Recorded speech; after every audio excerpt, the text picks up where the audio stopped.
This is Jeremy Wentworth-Stanley. I'm the fellow who has a hyphen in my name.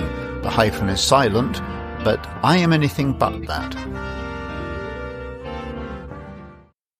On this beautiful summer's day morning, which I trust is a beautiful day for everybody who's listening, we have this morning Jeremy Wentworth-Stanley, the voice of Respectonomics, and my co-host, Sarah Benton. Good morning, Sarah. Good morning, Jeremy. Good morning, everybody. This is taking a different turn from our previous podcasts. And the reason is that Respectonomics, the founding principle of it was to restore the dignity of the human being. And I have found that everybody, broadly speaking, agrees with that. And I think you've had the same experience. Yes. Yeah. So with that in mind, we are now seeing what Respectonomics always was going to be, which is it's organic. It changes with the seasons. It changes with the times. Doesn't mean the principles change, but it allows itself to mutate. And what's happening now is that we have the compass point has moved, the bearings have moved, and we're now going to be talking about the dignity not of the human being as much as the dignity of the individual. Let me put that more bluntly, Sarah. The dignity of you, the dignity of me. In other words, this is now becoming what you might almost call egocentric, not in the mean sense, but rather that if we're going to express dignity to humanity, if we're going to have any chance of bringing back, restoring dignity of the human being, which I think we've all agreed is essential, it actually starts with me. Absolutely. So in starting with me, we're going to make the emphasis from here on the steps that we can take to restoring personal dignity. Is that fair? Sounds great. Okay. Sounds great. So moving along, the title to this message is called The 3 R's of Dignity. And kind of when you hear the word 3 R's, you mostly think of what? Reading, writing, and arithmetic. And these 3 R's are different. But there's a very important point. Those 3 R's that we talk about are fundamental. They're foundational. The 3 R's we're talking about in terms of dignity are similarly basic and foundational. And they form the starting gate to our understanding and coming to grips with our own dignity. The 3 R's stand for, the first one is to restate. Okay. Second one is to regain. And the third one is to restore. So we've got, let me say that again, we've got restate, regain, and restore. Those are the 3 R's of dignity, and we're talking here again of personal dignity. This is all of us to give ourselves a chance to look in the mirror. Let me go start with restate first, and perhaps you'll want to ask me about that. All we're saying here is that we need to restate the dignity of the human being. The human being, the construction, the architecture, the reflexivity, the ambience, the potential of the human being is nothing less than extraordinary. And so with that in mind, what we're pointing out here is a very straightforward restate. You know how sometimes somebody is talking about the mission or the purpose of a business, and you hear the expression, let's restate it. It doesn't mean you're moving off the target. In fact, as a matter of fact, it means you're bringing the target into focus. So we're going to restate. It's almost reinforcement, right? Exactly. So that's the first thing, just to restate it, non-confrontational, nothing that you have to worry about, but just a straightforward restate personal dignity. Secondly, to regain it.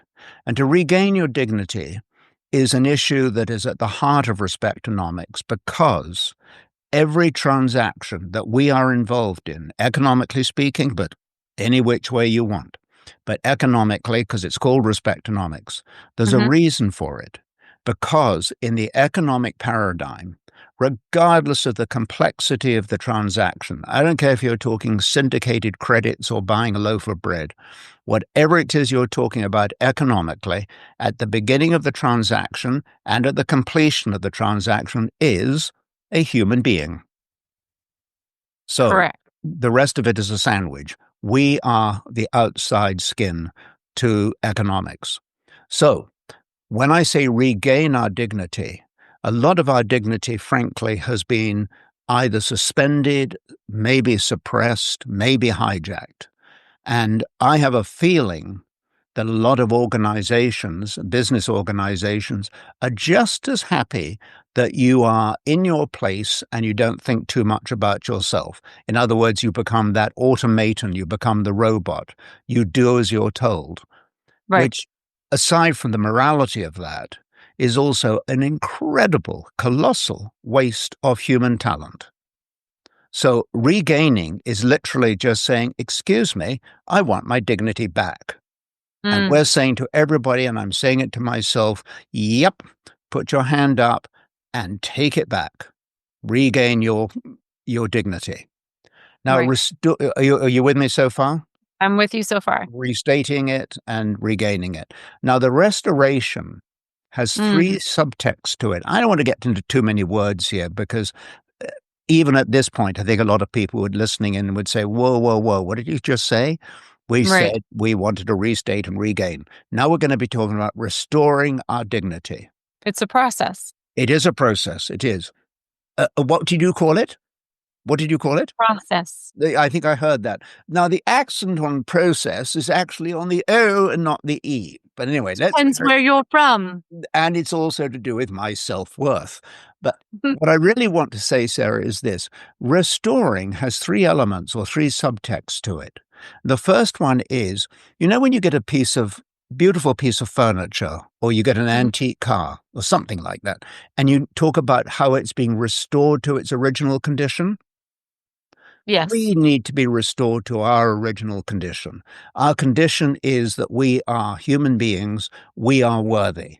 As a matter of fact, I've coined an expression which goes, the signature of the human being is its dignity. In other Mm, words, we got it. That's our right. So the first thing we're going to do is to restore to the condition to which we were created, number one.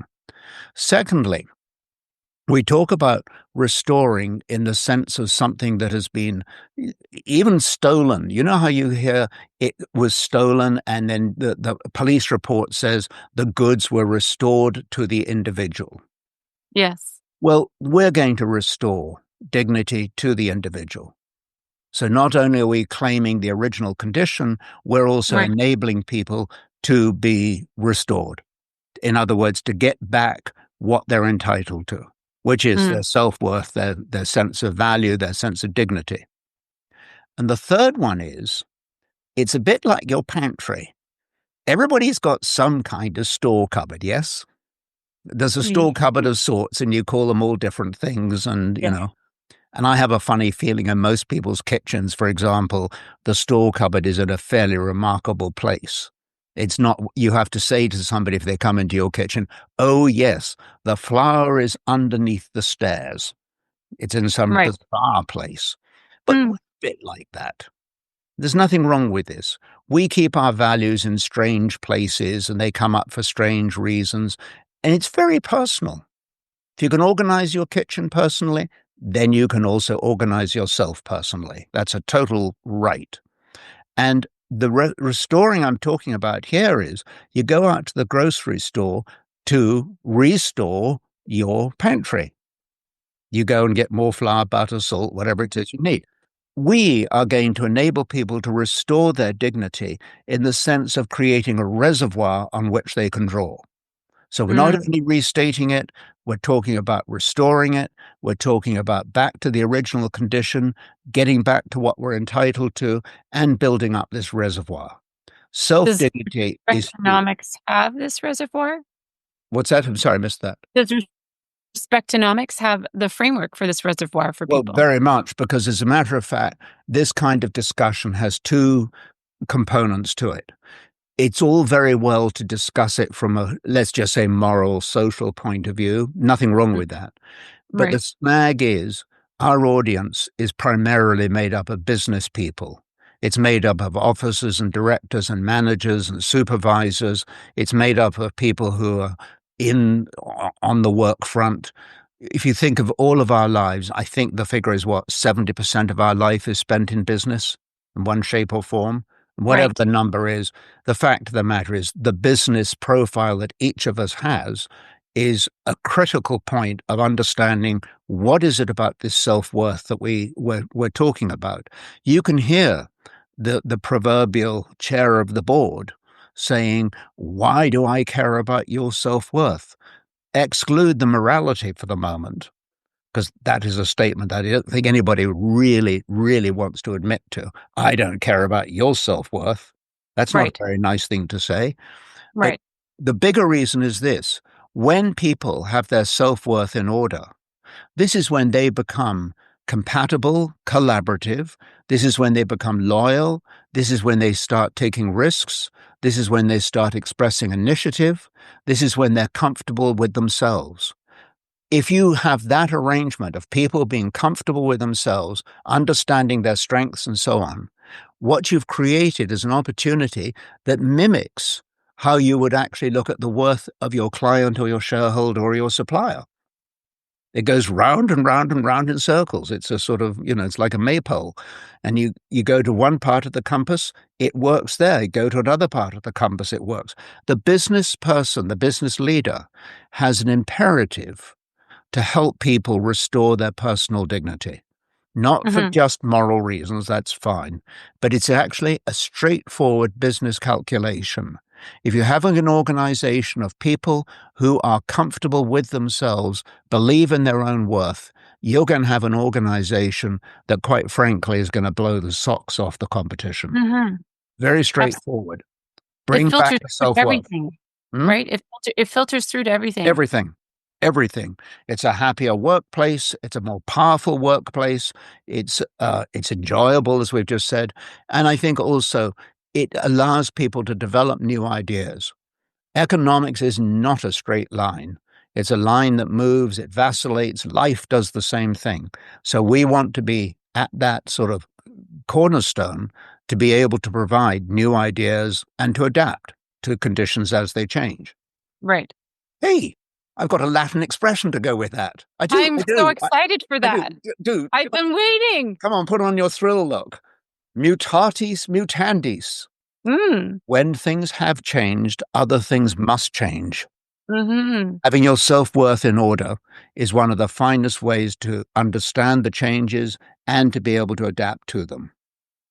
I always think of that whenever I hear that. I always think of containers, if you think about it. Go on. If you take the shape of a container and you take, I'm just going to use a liquid as an example, Mhm. and you pour that liquid into different shaped containers, it takes the form or the shape of the Oh, container you're putting it in. right on. Right on. Hmm. Yeah. I'll remember that next time I'm putting some dishwashing liquid into a different container. Not for dishwashing liquid, but Well, why don't we all get changes. If you make the changes, what you're pouring it into is going to change as well, right? So yeah. I think about it. Yeah. But anyway, there's the corporate reason for corporations to understand the Hmm. value of the independent self-worth. And at Respectonomics level, our mission, our purpose, our statement now is to restore individual dignity and let people, frankly, look in the mirror and take a look and see what they're worth. The human being is worth an incredible amount. This morning, I did two things. I shaved and I washed my teeth. I would like you to show me any sentient being, any Hmm. kind of artificial arrangement that can mimic that Right. in terms of timing, in terms of completion, in terms of putting things away, all of the things that go into it. It sounds boring, mundane even. The truth of the matter is, it is utterly remarkable. You try Right. finding a robot that can do all that. There's no Hmm. such thing. So, the last thing I want to say, though, about this is if we all are in agreement now that we Hmm. want to apply the 3 R's to our self-dignity, our Yeah. self-worth, we want to restate it, we want to regain it, and we want to restore it. And we're looking for feedback from our listeners and friends and so on to find out anything we can do that would allow these 3 R's to take place. They're absolutely essential.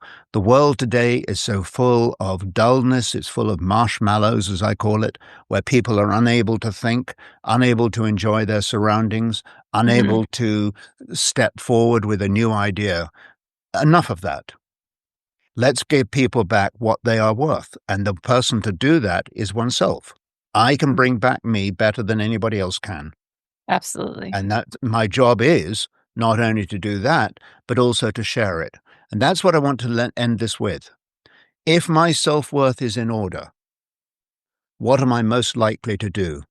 To impart precisely that self-worth to other individuals, to show them their values, how important they are.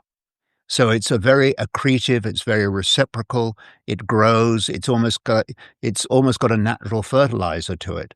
And that Hmm. is, if I start dignifying me, I am enabling myself to dignify you. It's a very straightforward formula. It's organic growth. Organic growth and very healthy growth. You're Hmm. looking at a seed that's turning into something beautiful. The last thing I want to say, this is the last thing, Sarah, and that is, you've heard that expression of the negative vortex. This is when you say, I got mistreated today at the restaurant or something.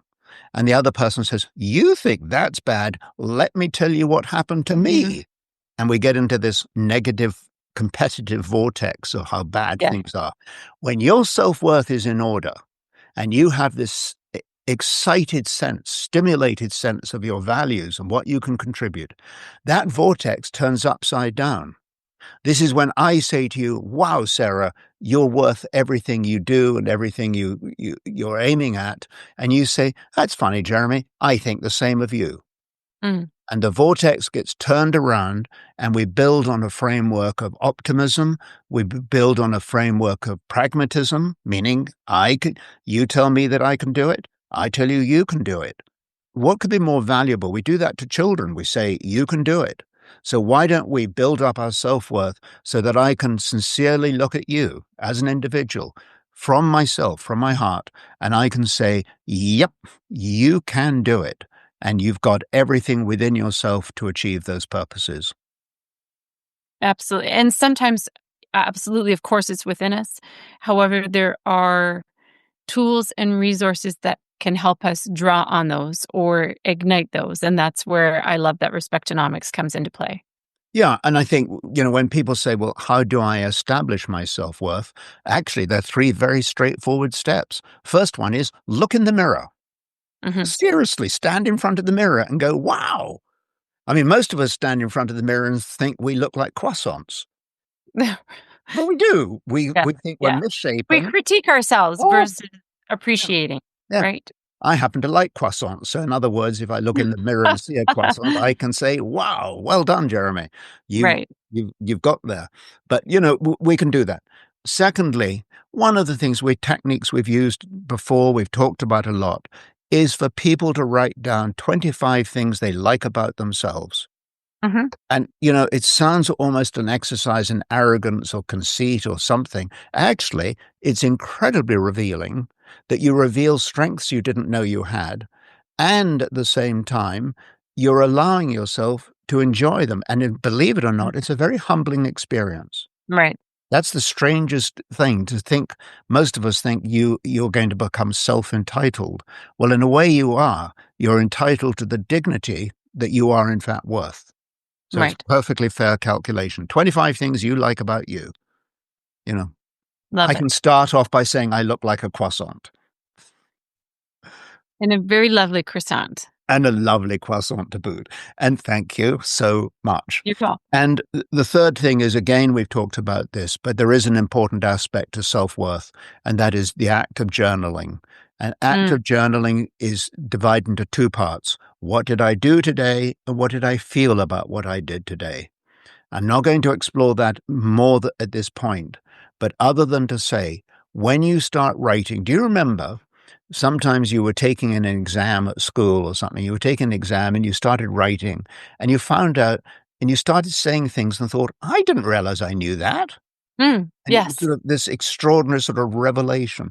Writing does precisely that. It reveals, the expression is, the soul reveals to the heart what the heart cannot see. Mm. So writing is very powerful.